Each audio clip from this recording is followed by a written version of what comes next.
কান উৎসব থেকে মার্শাদু ফিল্মের আরো খবর জানাচ্ছেন সহকর্মী আলকাসির।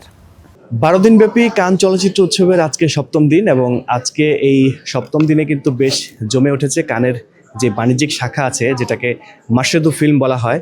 এই মার্শাদু ফিল্ম হচ্ছে ইউরোপের সবচেয়ে বড় সিনেমা বাজার। এই মার্শাদু ফিল্মের মাধ্যমেই কিন্তু সিনেমার বিশ্বব্যাপী প্রচার এবং প্রসার ঘটে। মার্শাদু ফিল্মে সিনেমার প্রদর্শনী শুধু না, এখান থেকে ভবিষ্যৎ সিনেমার বাণিজ্যিক প্রচার এবং প্রসার কিভাবে হবে বা বাণিজ্যিক ভাবনা কি হবে, বাণিজ্যিক রূপরেখা কি হবে সেটি কিন্তু নির্ধারণ হয় এই মার্শাদু ফিল্ম থেকে।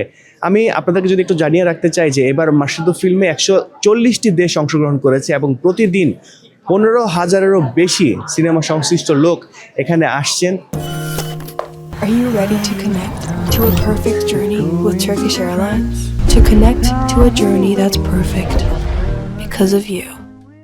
তারা তাদের মতো করে প্রকল্প, তাদের সিনেমা, তাদের গল্প এগুলো নিয়ে কথাবার্তা বলছেন। অর্থাৎ সিনেমা সংশ্লিষ্ট যে কাজগুলো আছেন তারা এই মার্শাদু ফিল্ম বা ফিল্ম মার্কেট থেকেই কিন্তু সারছেন বা করছেন।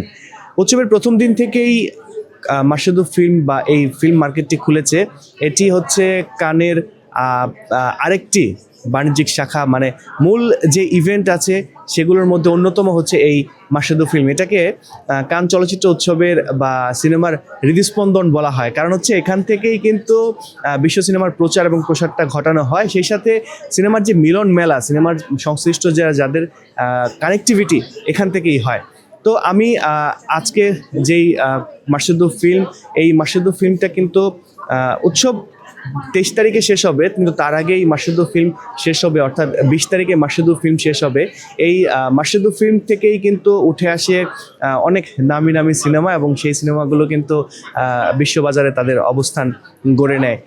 দুঃখজনক হলেও সত্য, মার্শাদু ফিল্মে বাংলাদেশের এবার কোনো অংশগ্রহণ নেই। তবে আগামীতে বাংলাদেশের অংশগ্রহণ বাড়বে বা বাংলাদেশের অংশগ্রহণ হবে, এমনটাই আশা আমাদের সিনেমা সংশ্লিষ্টদের। তো কান চলচ্চিত্র উৎসবের সপ্তম দিনের এই ছিল আমার কাছে সবশেষ।